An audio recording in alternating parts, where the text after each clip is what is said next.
বিষ্ণু বলেছেন লা ইয়াজালু লিসানুকা রাতবান মিন যিকরিল্লাহ, তোমার জিহ্বাটা যেন আল্লাহর জিকিরে সবসময় ভিজা থাকে।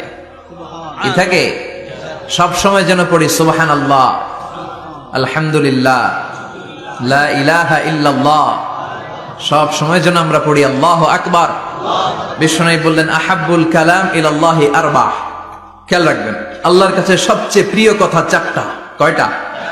আহাব্বুল কালামি ইলাল্লাহি আরবা, আল্লাহর কাছে সবচাইতে প্রিয় কালাম হচ্ছে চারটা। লা ইয়াদুররুকা বিআইয়িহিন্না বাদাতা, এই চারটার কোনটা দিয়ে শুরু করবে এটা তোমার ব্যাপার, আগে পরে করলেও কোনো সমস্যা নেই। চারটার একটা হচ্ছে সুবহানাল্লাহ, আরেকটা হচ্ছে আলহামদুলিল্লাহ, আরেকটা হচ্ছে লা ইলাহা ইল্লাল্লাহ, আরেকটা হচ্ছে আল্লাহু আকবার। যেন সব সময় আল্লাহর জিকির করতে রাজি আছেন তো? আল্লাহরে ডাকতে রাজি আছেন? ফাযকুরুনি ওয়াশকুরুলি। আল্লাহ